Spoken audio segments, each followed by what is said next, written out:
Taba Networks presenta.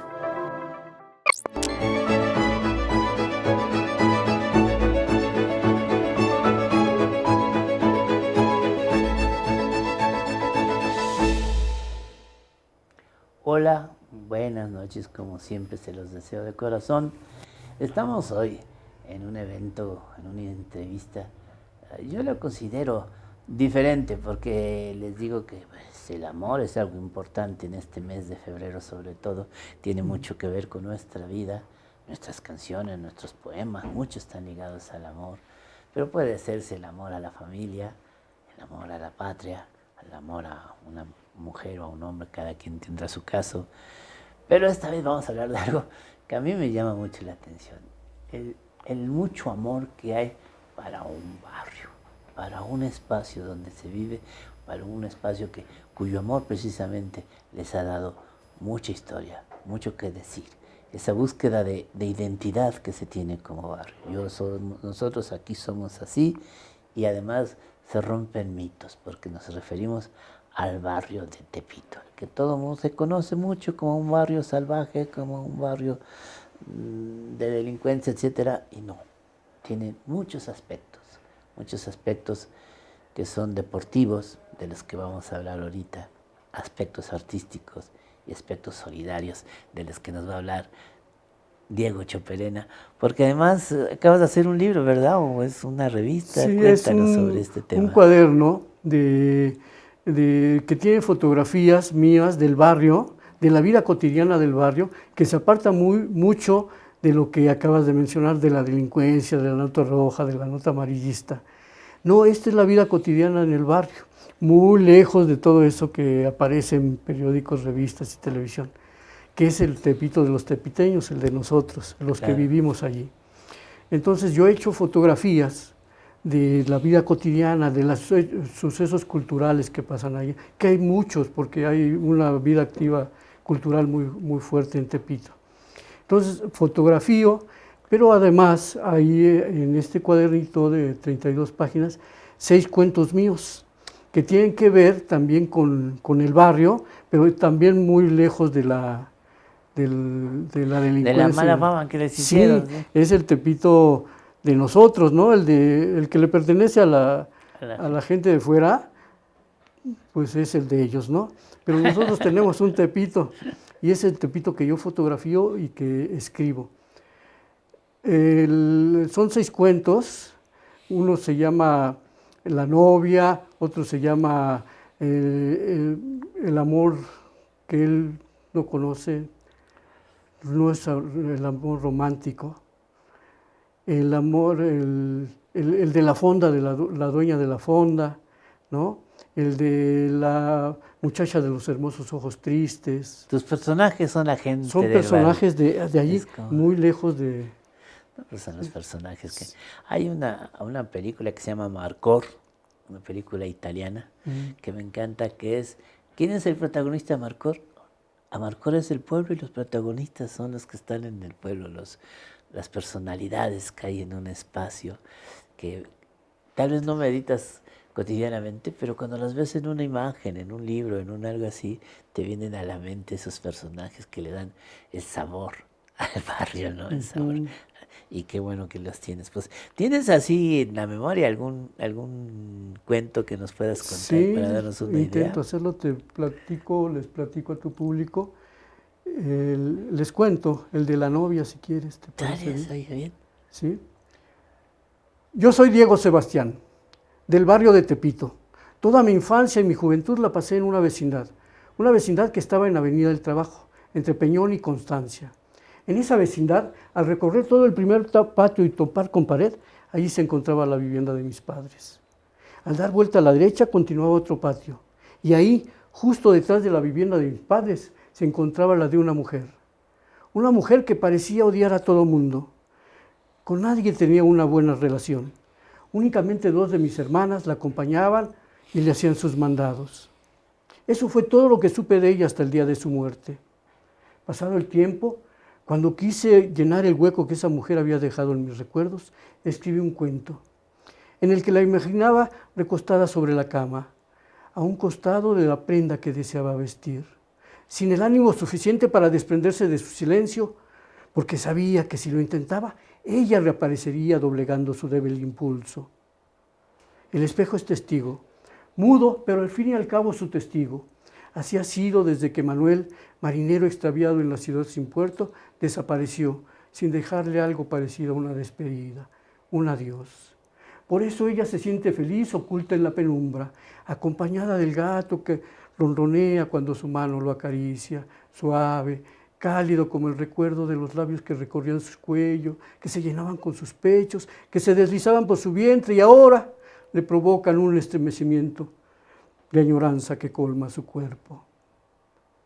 Con los ojos cerrados, estira su mano y acaricia el vestido. A la vez, recuerda a los hombres que ayer transitaron enfrente de su ventana y recuerda el ansia que le invadió al desear que alguno de ellos se detuviera, le hablara y le dijera: te amo, desde siempre te he amado.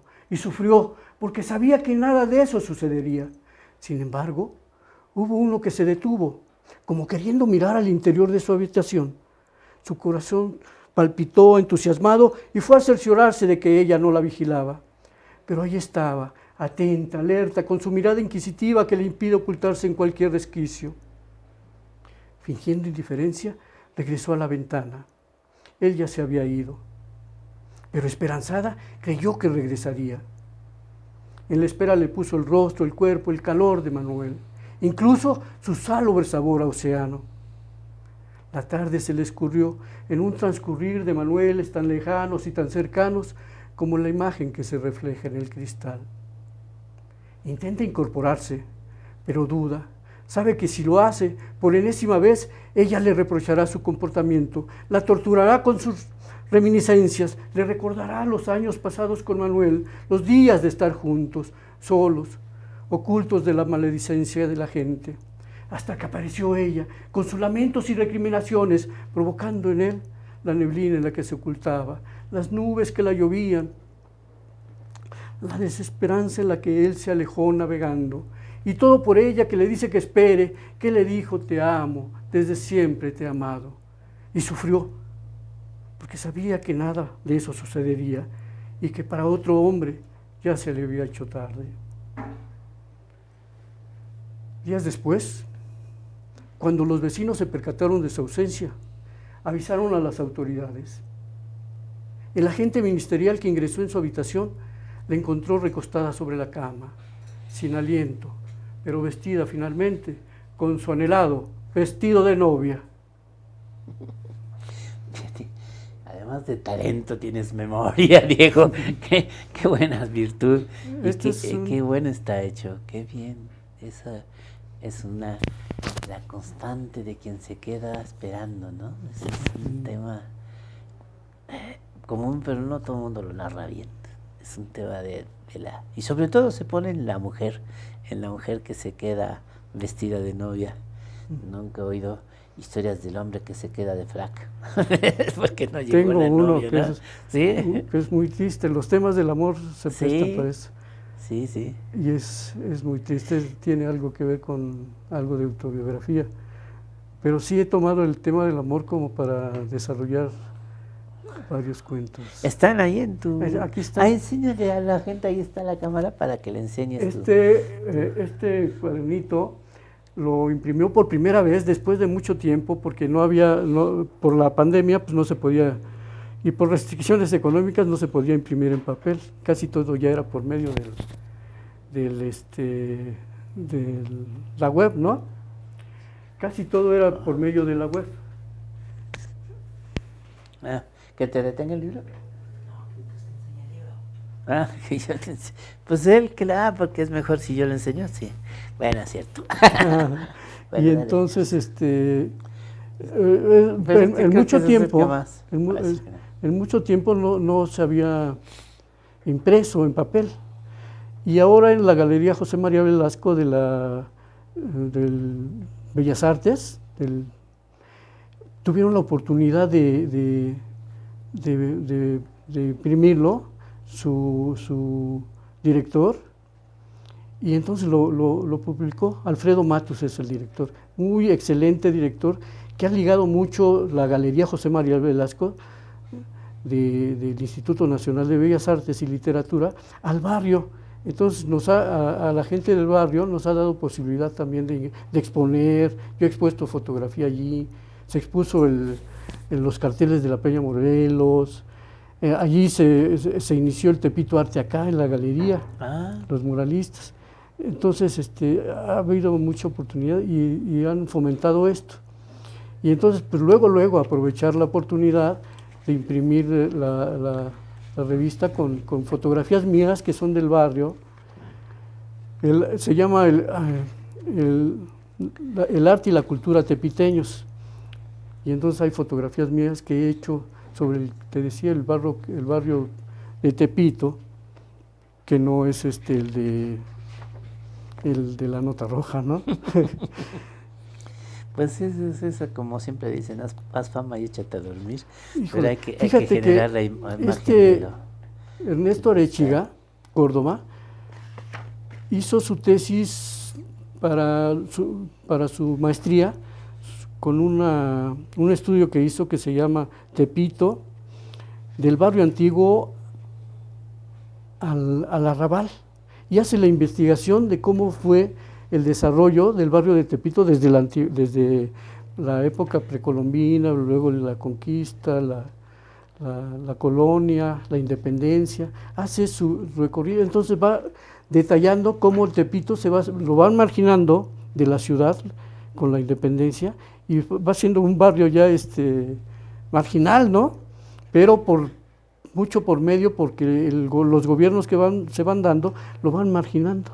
Toda la construcción, la potabilización, todo el agua, todo el agua potable, todo era para el sur, la colonia Roma, todas esas zonas, Coyoacán, y se olvidan de la zona norte de la ciudad. Entonces así se va marginando.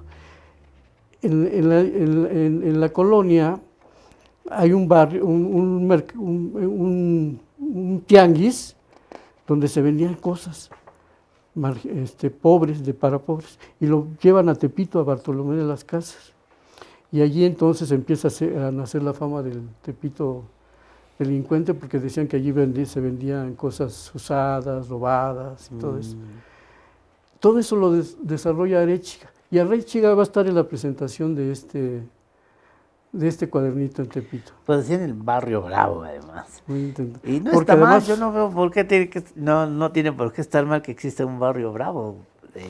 Y viene desde la antigüedad, porque hasta allí fue donde capturan a Cuauhtémoc, donde está la iglesia de la Conchita, hasta allí llegan a capturar a Cuauhtémoc. Sí. Bravos los tepiteños. Luego también y sus boxeadores, ¿no? Los boxeadores también. Arechiga documenta que en el barrio de Tepito se combatió a la invasión francesa también. Lo documenta. Muy interesante. Si pueden leerlo, lean ese. A ver, vuelve a recomendarnos. ¿Cómo se llama el libro? Tepito, de barrio de indios al Arrabal. Del barrio de indios al Arrabal. Es que parte de lo que estás diciendo, nuestra sociedad fue siempre muy racista. Cuando viene la independencia no deja de serlo. El lugar que ocupaban los peninsulares lo ocupan los criollos. Y en mucha medida son hasta peor. Sí, ciertamente. En realidad. Les quitan a los indios sus parcialidades. Sí. Y lo tienen que vender, y entonces empiezan como a privatizar. Sí, porque se da esta lucha entre liberales y conservadores. Los conservadores, que era el régimen español prioritariamente, sí, pues aceptan a regañadientes y desobedeciendo. De ahí viene la palabra de acéptese, pero no se cumpla, como acátese, pero no se cumpla. Sí, bueno, pues hay espacios que son para la población indígena que son intocables, que no. Pero el liberalismo no acepta la posibilidad de algo colectivo, no le queda eso, no cabe en su concepción política. Y entonces empiezan a quitar la tierra colectiva.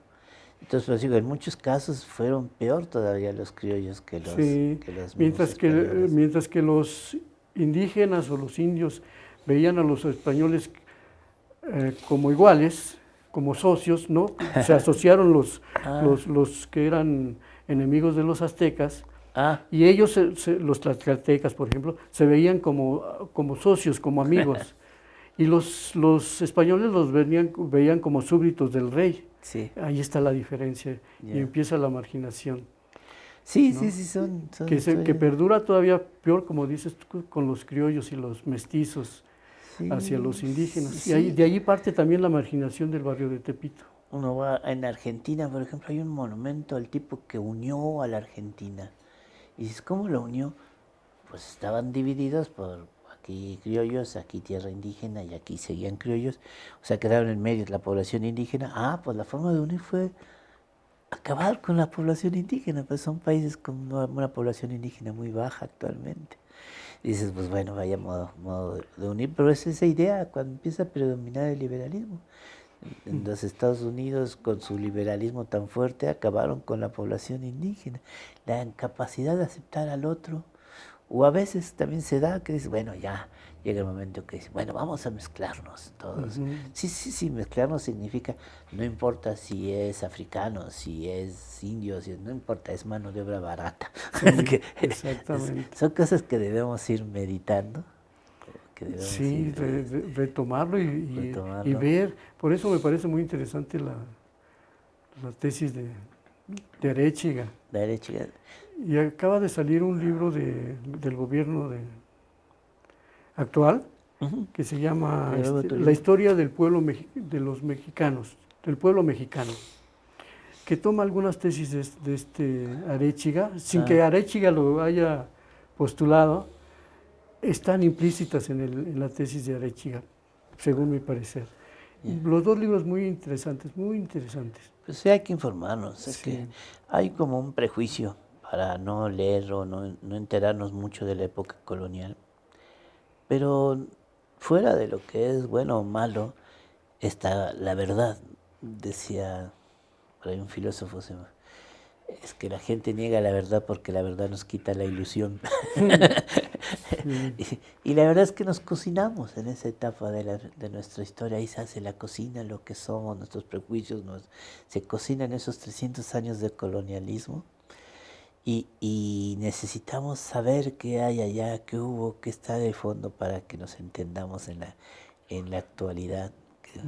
Yo decía así ahora que tanto se está viendo que los españoles le pidan perdón a los mexicanos, pues que le pidan perdón, pues se considera que a los aztecas, pero los mexicanos ya son algo más que los aztecas.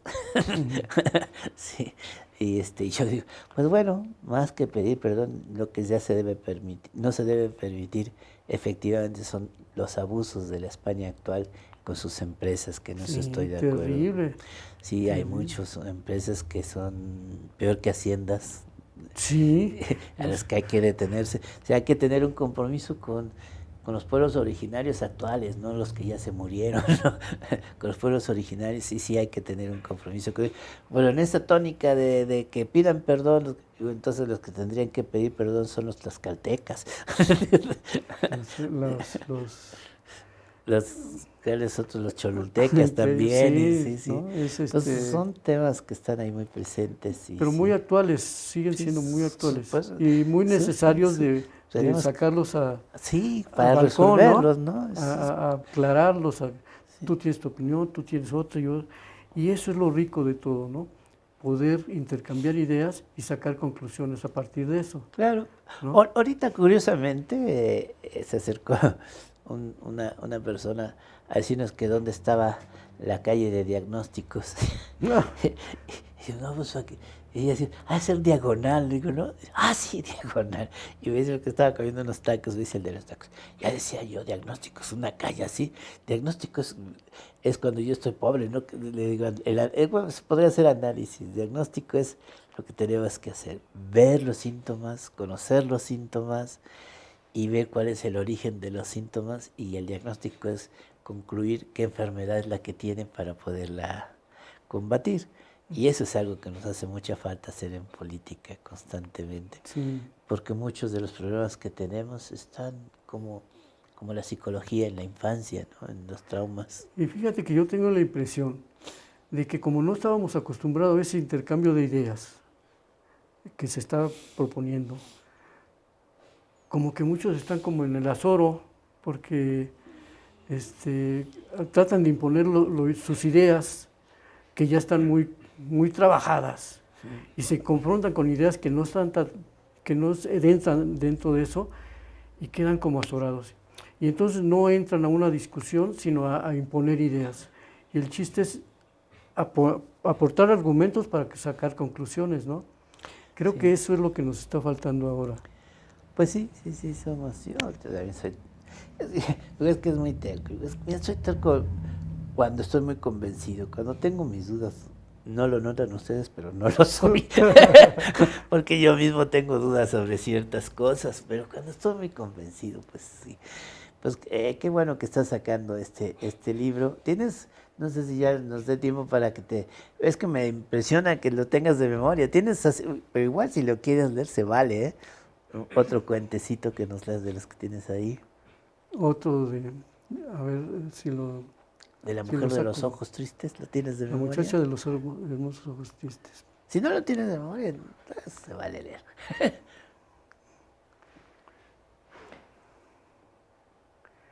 Las calamidades del fotógrafo se iniciaron pocos días después de que se decidió abandonar su estudio. Estaba hastiado de hacer fotografía con luz artificial. Quería volverlo a hacer con luz natural, como en sus principios, y para eso pensó en un lugar que guardaba en sus recuerdos. Un jardín cercano a una iglesia de cúpulas y campanarios coloniales. Y no esperó mucho. Al día siguiente, temprano, llegó al lugar. Poco antes del amanecer, recorrió sus senderos empedrados en semipenumbra. Reconoció algunos lugares y se sentó en una banca para esperar a que aparecieran las primeras luces del día. En ese momento sacó su fotómetro y fue a medir la luz en los lugares que había elegido. Hizo algunas anotaciones que le servían al día siguiente. Cuando llegó, regresó casi a la misma hora, poco antes del amanecer. De inmediato fue a colocar el trípode en el lugar que había elegido. Pero ahí encontró un bulto, una persona envuelta en una cobija áspera. No esperó, los pájaros ya anunciaban las luces del nuevo día. Fue a colocar el trípode en un lugar cercano. En eso estaba cuando escuchó un lamento, y luego otro y otro más. Venían del bulto. Intrigado se acercó. Y al levantar la cobija áspera, vio que lo miraba una muchacha con unos hermosos ojos tristes. Nunca lo habían mirado de esa manera. Por instinto fue por su cámara. Quería fotografiar a la muchacha de los hermosos ojos tristes. En un principio ella se negó, pero después, tal vez por empatía, por la edad del fotógrafo o porque necesitaba obtener un beneficio económico, aceptó. Su vista siguió el lente que le enfocó desde distintos puntos, desde distintos ángulos. Al finalizar, el fotógrafo le entregó unas monedas y unos billetes, que la alegraron, la pusieron contenta. Y al día siguiente, cuando regresó el fotógrafo, le llevó el retrato, la fotografía que creía que era la mejor que le había hecho el día anterior. La muchacha lo tomó y con cuidado lo metió debajo de su cobija áspera. Esta vez le pidió que le permitiera fotografiarla de cuerpo completo. La había imaginado envuelta en los tenues velos del amanecer, querían resaltar su hermosa mirada triste. Nuevamente, al finalizar, le entregó unos billetes y unas monedas que la alegraron, la hicieron sentir feliz, contenta. Y al día siguiente, cuando regresó, entusiasmado, casi como un enamorado, con un regalo, la encontró. Pero la encontró erguida en medio del jardín, con el rostro golpeado, herido. Su hermosa mirada triste había desaparecido. Ahora lo miraba con odio, con rencor, como si él fuera el hombre. Los hombres que la habían mancillado, que la habían violado, que habían querido asesinarla. Cuando él quiso aproximarse a ella, lo rechazó, lo repudió y salió huyendo. Nunca más la volvería a ver. Un año después, el fotógrafo fue encontrado en el jardín al que nunca había dejado de regresar. Estaba envuelto en una cobija áspera y entre sus manos frías, heladas, sostenía la fotografía, la imagen de una muchacha que lo miraba con sus hermosos, hermosos, ojos tristes. Tenemos que hacer un corte, las dejamos con un buen sabor. Gracias.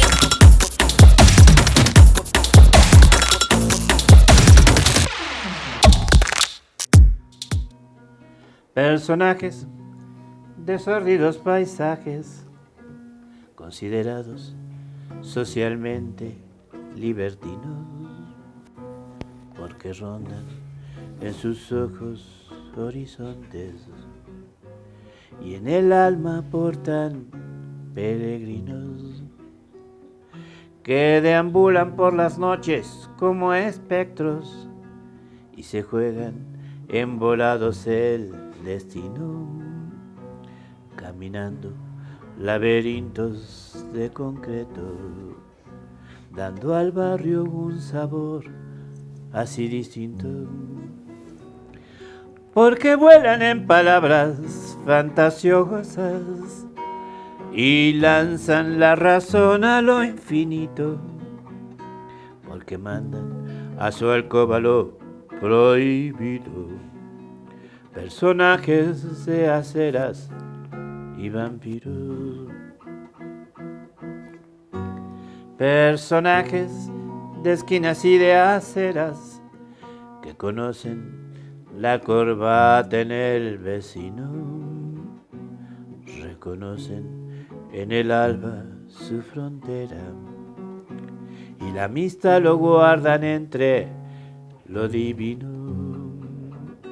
Que gobiernan por las noches las tabernas y lo hacen mejor que los ministros, porque sangre lo que corre entre sus venas y en el rostro llevan lo vivido, porque vuelan en palabras fantasiosas y lanzan la razón a lo infinito, que mandan a su alcoba lo prohibido.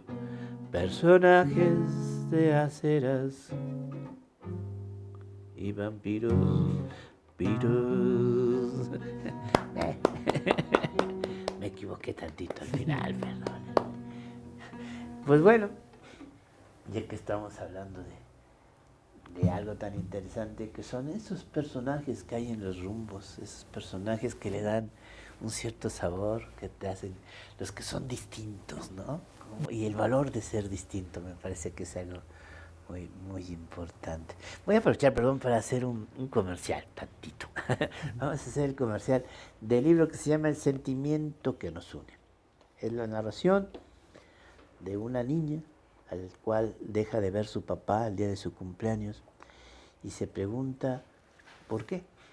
Pero en lo que se lo pregunta y no lo resuelve, se siente atraída por un pianista que le enseña a andar en bicicleta, que es el vecino de enfrente, que ya es un joven, y se hace entre ellos una relación de mucho juego, muy lúdica, muy consentida, pero el tipo se tiene que ir, regresa a 25 años y le encuentran en bandos totalmente distintos. La relación la relación se da en la Cámara de Diputados entre dos propuestas muy diferentes de vida política, de vida colectiva, y eso lo hace interesante, esa lucha entre lo material, lo espiritual, etcétera, que está aquí impregnada y que tiene estos libros. Pues le metemos poesía, le metemos algunos extractos de la poesía de Gabriel García Márquez, que es, perdón, no es cierto, de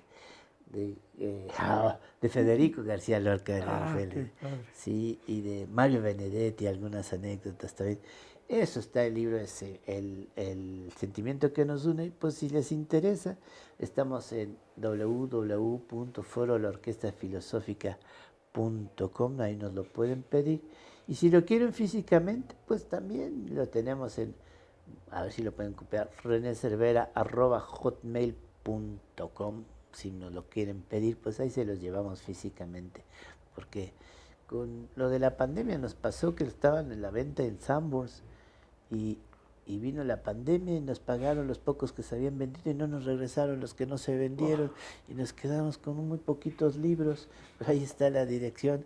Pero bueno, hemos de sacar más si ustedes nos apoyan, porque bueno, ¿qué va a decir un autor de su libro? Es como el que no puede hablar mal de ninguno de sus hijos, todos son bellos.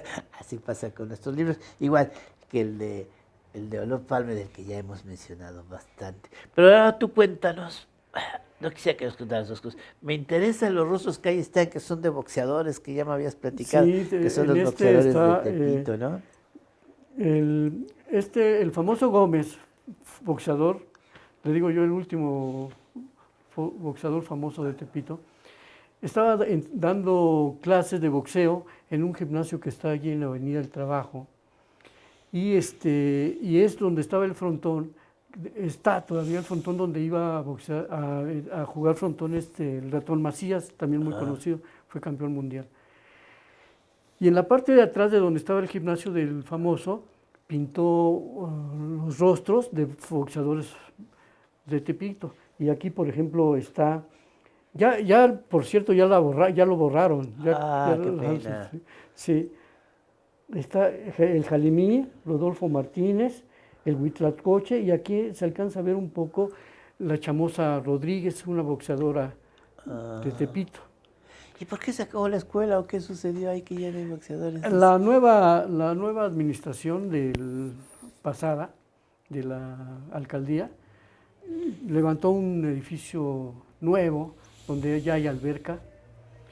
No sé si sigue el gimnasio porque es muy reciente, pero tumbaron eso y era como para haberlo protegido. Sí. Y haberla hasta puesto en vitrina, pero bueno. Uno no estaba contra el otro. Es la ignorancia a veces de la burocracia. La insensibilidad. ¿No? A veces, sí.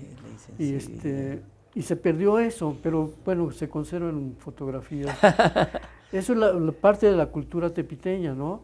O sea, no es paz, el cohete, sino es lo que trae atrás el tepiteño, ¿no? El tepiteño, el que sienta el barrio, ¿no? El que nació en Tepito. A los que no son de allí, que llegan y salen, les dicen tepiteros. Pero, bueno, los que están por un tiempo nada más. Entran y salen, ¿no? Los que llegan al comercio y hacen negocio. Que no viven ahí, pero ahí hacen el no negocio. Es despectivo, pero bueno, se les da ese. No sé, no quiere ser despectivo, pero sí hay una diferencia entre quién y quién. ¿Las raíces? Los que no sienten eso, ¿no? O sea, por ejemplo, aquí también está Lourdes Ruiz, que era parte de las cabronas de Tepito, pero es la reina del albur, que ella falleció desgraciadamente. Daban hasta clases de albur, ¿no? Sí, en la galería, precisamente en la galería José María Velasco, junto con Alfonso Hernández, que también desgraciadamente ya falleció por COVID el año pasado. Y se acabó eso, ¿no? Porque pues los dos principales se nos fueron. Ya. Recientemente también, el 25 de diciembre, falleció Luis Arévalo, que era también un súper promotor de la cultura en Tepito, muy luchador. Fue parte de la comisión del 40, cuando los vecinos se unieron para defender el barrio, cuando quisieron hacer las autoridades el Plan Tepito, que levantaron los palomares, allí donde Manrique pintó toda la historia del barrio. Le dicen los palomares porque son departamentos muy chiquitos, la verdad. Y eso era lo que no querían los tepiteños. Desgraciadamente se impuso la autoridad. Pero en ese tiempo los tepiteños pelearon por conservar sus lugares de origen. Hay gente que dice que es porque defendían sus lugares de delincuencia, pero eso no es cierto. Los tepiteños, al contrario, querían mejorar su vida y por eso lucharon. Nomás que se impuso la visión oficial. Ellos ganaron un concurso en Varsovia con una propuesta arquitectónica para el barrio, en aquellos tiempos. No sabía eso, mira qué Sí, interesante. pero no lo utilizaron las autoridades. Hubo los manejos de siempre para absorber a algunos comisionados del barrio y se perdió esa oportunidad pero hubo un intercambio. Y allí el Tepito Arteaca se une a esos vecinos. Yo pienso, desgraciadamente se difunde más lo del Tepito Arteaca, pero lo que se logró como organización de vecinos, comerciantes, tanto los de ambulantes como los de locales y los vecinos, fue algo magnífico porque lograron sentar al gobierno, aunque finalmente perdieron por lo que se dio, a negociar con ellos, ¿no? Y ahí es cuando se une Manrique, Bernal, todo el arte, Armando Ramírez, escritor, para apoyar ese movimiento, pero pues, no funcionó muy bien.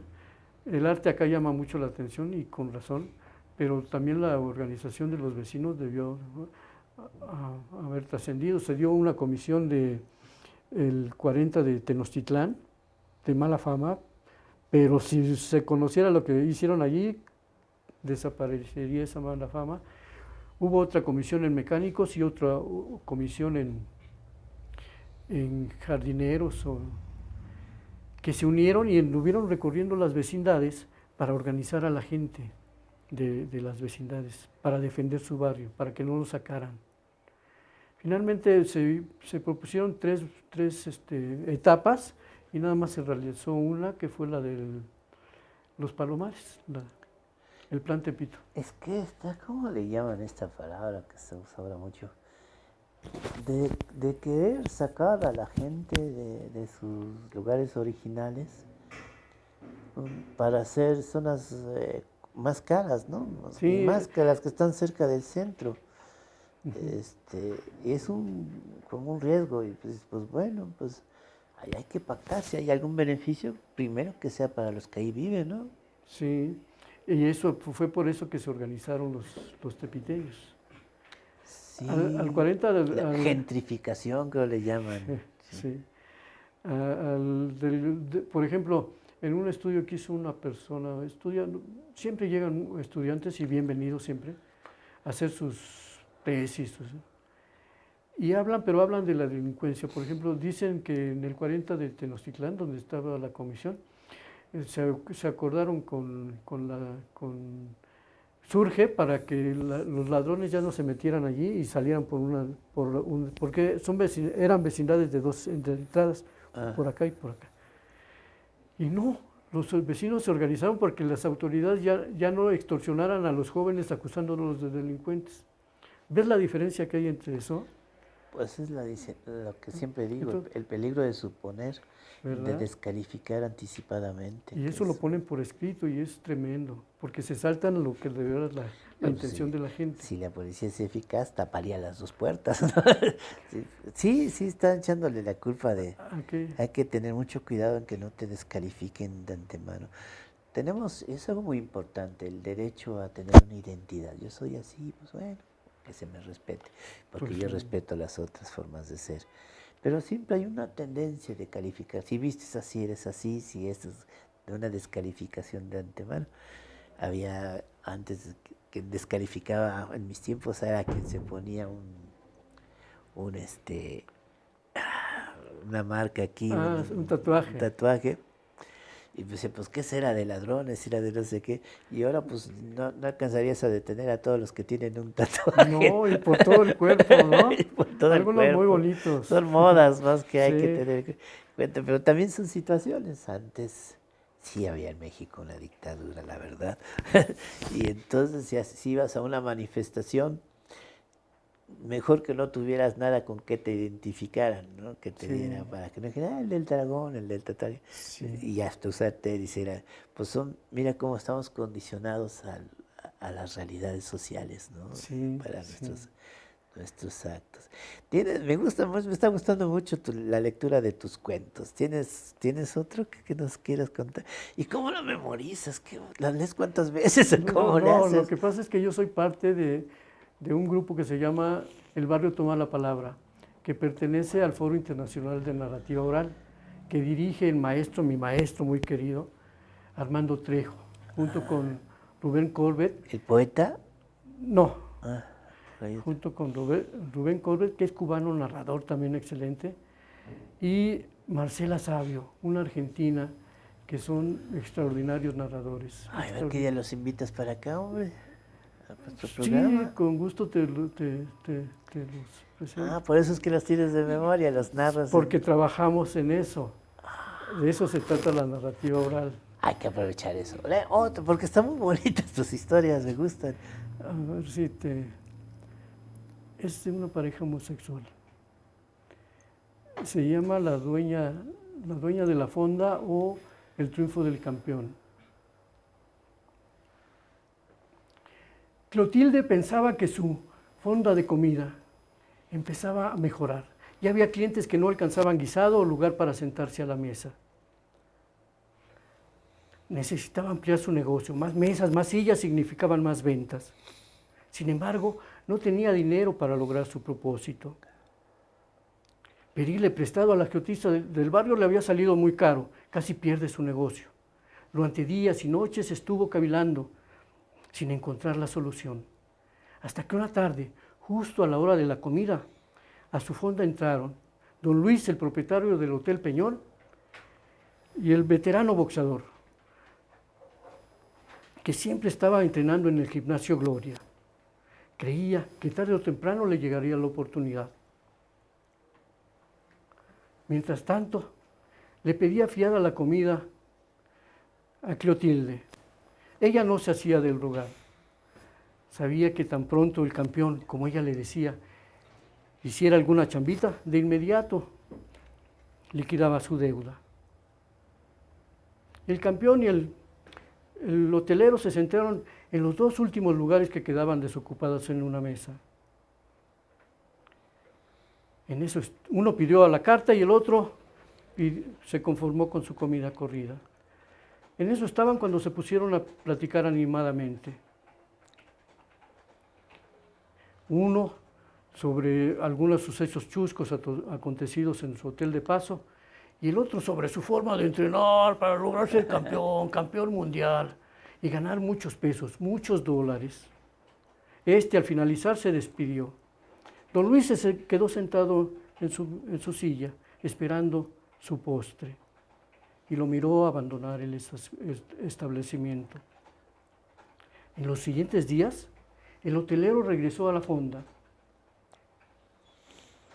Se encontró una o dos veces con el boxeador, pero no volvieron a compartir la misma mesa. Para su tristeza, porque el boxeador le había gustado. Y así se lo dijo a Clotilde, que sabía de sus preferencias amorosas, y le pidió que le ayudara a volverse a encontrar con él. Clotilde, que nada más había estado esperando esa oportunidad, le dijo: ¿y yo qué gano con eso? Pídeme lo que quieras, si está en mis manos, me urgen 20,000 pesos. Es mucho, tal vez la mitad, y si todo sale como espero, te los regalo. Es un hecho. Yo le mando al campeón, ahí usted sabe lo que pase después. Y así fue.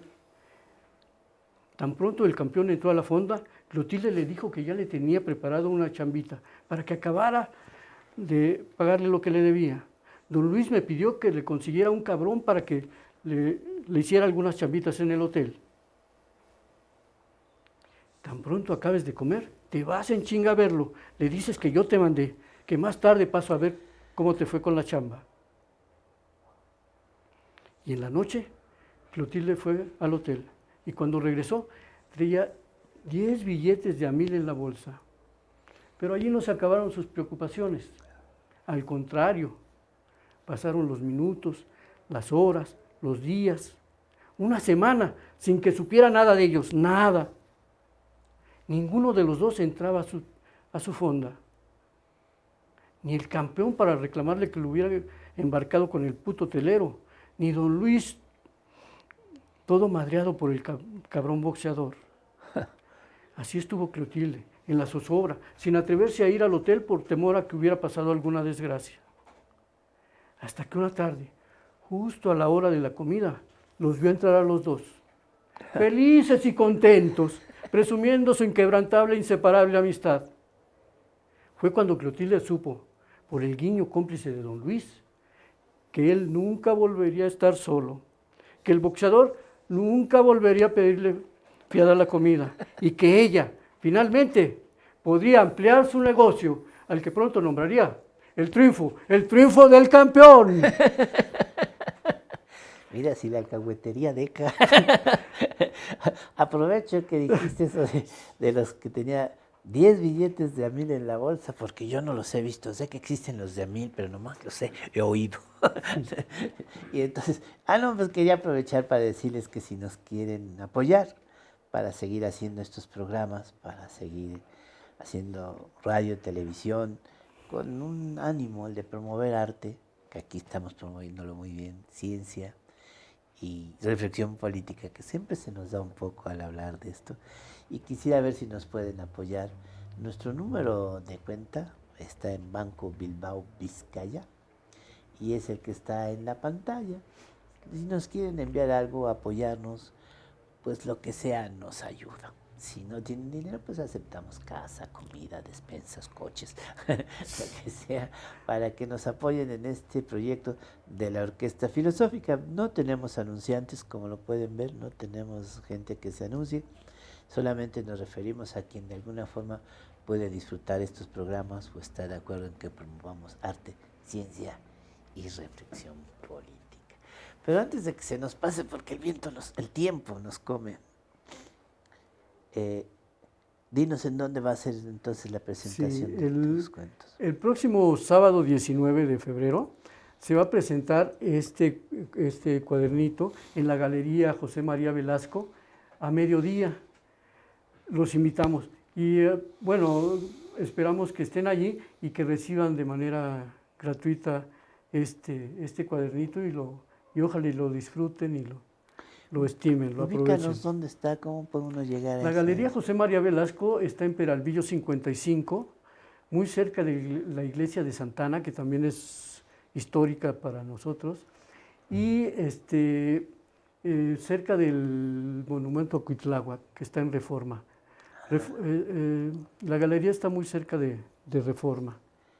¿Algún metro es nos paralela. queda cerca? El metro Lagunilla está muy cerca, los deja cerca. Salen del metro, caminan hacia Reforma, dan vuelta en Peralvillo, porque del otro lado es Brasil, y se van 2-3 cuadras, y ahí está la galería, que tiene ya 70 años de existencia. Y si no, el Metrobús, que eso está... El Metrobús los deja muy bien, el que pasa por Reforma. Ese Metrobús de 2 pisos me gusta sí, mucho. Los deja allí cerquísimo. Ahí paseamos por todo Reforma y nos bajamos en Peralvillo. ¿Qué número? 55. El día 19. El sábado 19 de febrero próximo. ¿A partir de qué hora? A mediodía vamos a empezar. Va a estar, además de que yo voy a estar, va a estar el maestro Ernesto Arechiga, y va a estar Virgilio Carrillo Terrones, que también te platicaba que es el director y productor del Tepito Arte Acá, del Teatro del Tepito Arte Acá, que es una institución en el barrio, que ya también tiene desde 1985 para acá de existencia. Son 15, como casi 40 años, ¿no? de existencia. Pues qué bonito, imagínate qué suave sería que todos los barrios se organizaran para tener su teatro, su narrativa, sus crónicas, hablar de su historia. Cada barrio tiene su historia, cada barrio tiene sus personajes que influyeron en su vida. Sí, que sería que todos tuvieran esa pero además son los personajes que no son que son arquetipos, no son los que salen en la televisión, como choteados, ¿no? Sino que son los de carne y hueso, los de a de veras, ¿no? Sí, los que se la juegan, porque es jugársela a ser distinto, es un atrevimiento a ser distinto. Y gracias a que hay gente distinta evolucionamos. Si no nos quedaríamos en donde, si no hay alguien que se atreve a romper lo que parece obvio. ¿No? Sí, eso es muy bueno que está sucediendo. Pues, algo más, alguna pregunta que no ha llegado, algo más de lo que quisieras hablar. Pues les invito a que vayan a insistir en que vayan a la presentación y que conozcan la galería que tiene 70 años y que además tiene una exposición muy importante ahorita, muy interesante, de Melesio Galván, un dibujante mexicano extraordinario. De esta exposición que tienen ahí, la van a llevar después a Alemania. Y es muy importante y casi no es muy conocido, pero Melesio Galván es de los buenos. Había un convenio ahí con un barrio de París. No sé si, bueno, es que te estoy hablando ya, me sale la edad. Yo estaba en el Instituto Francés de América Latina cuando hicieron ahí un evento de un convenio entre París y un barrio de París, que se olvida su nombre, y Tepito. Sí. Y por cierto, que yo fui allí y me llegó un tipo, tú no eres de Tepico, ¿tú qué haces acá? Ni eres francés, ¿qué haces acá? Que no, pues yo sé, pero sí soy alumno del IFAL y aquí está el evento. Y platicamos, a pesar de que empezaron, como sentí que era como agresivo, como entraron, empezamos a platicar. Qué plática más deliciosa. Y cuando ya nos despedimos, el tipo dijo, ay, plática bien sabroso, ojalá nos encontremos otra vez. Sí, sí existió ese evento. Creo que fue en el 82, cuando vinieron los franceses, un grupo similar al Tepito Arte Acá, de un barrio francés. Ay, discúlpame, no recuerdo el nombre. Ya está difícil acordarlo. Y aquí hicieron murales también en el barrio. Sí. Convivieron con la gente, es muy padre, ¿no? Y luego ellos se fueron también a Tepito Arteca, se fue a Francia. Y allá no recuerdo el nombre, Oulin. Algo así, Ollín, se parecía a la Ollín Olit, sí me acuerdo. Sí. Sí me acuerdo. En ese barrio estuvieron pintando. Y a una de las calles de ese barrio le pusieron Tepito. Y después de regreso pues se trajeron la placa con el nombre, la Rue Tepito. Pues Tepito. Existe eso que llamamos de las ciudades que se hermanan, ¿no? Sí. Pues qué bueno que se hermanan también barrios, no solo las ciudades. Sí. Y pues ya nos vamos despidiendo, ya nos llegó el tiempo de despedirnos y qué bueno que estuviste, Diego Sebastián Choperena. ¿Cuál es tu segundo apellido? Cornejo Choperena. El primero es Cornejo y luego Choperena. Pero luego se pelean por los apellidos, entonces la familia quiere este nombre. Ya las mujeres quieren que primero sea el apellido de ellas. Sí, debe ser. Tienen razón. Honor a mi madre. Yo no lo uso porque nadie me lo cree, porque mi segundo apellido es Galán. Allá hubo un líder, en Tepito o hay un líder muy conocido que se apellida Galán. Sí. Sí, yo decía, siempre se da la broma de, ¿por qué no le dices? Uno, porque es obvio. O dos, porque nadie me lo cree. Pues nos despedimos, muchas gracias. Hemos estado muy contentos con ustedes, hablando de un barrio que destaca, un barrio que es muy mencionado, sobre todo en nuestra ciudad, y queremos hablar que no solamente debe ser mencionado por actos que, quién sabe si sean ciertos, de mala fama, porque lo que sí es cierto es que tienen muchos actos de bondad, muchos actos solidarios, una cultura fuerte, propia, eso es importante decirlo, una cultura que no tiene que obedecer a otras, que es fruto de su propia experiencia, en donde ya en la ocasión pasada que te invité nos habías hablado de que incluso llegaron a tener eventos de música sinfónica, ¿no? Qué bonito está eso, para que vean que es un barrio sensible y qué bueno que hay gente que se preocupa por el espacio en el que vive, por promoverlo, porque se haga comprensible, y qué bueno que estuviste con nosotros, lo repito, Diego, muchas gracias. Gracias a ti. Tepito es un barrio cosmopolita, por todo el mundo que llega allá, llega mucha información y muchos mucho que aprender y aprendemos y entonces lo devolvemos. Entonces, este sábado a partir del mediodía, Sí, en la Galería José María Velasco, Peralvillo 55, Colonia Morelos, cerca de la iglesia de Santana, que es histórica también. estarán tus fotos y estarán tus cuentos. Sí, Y ahí lo va a y obtener la recibirán gente. uno de estos, Pues muchas gracias, eso es todo. un recuerdo de Tepito. Taba Networks presentó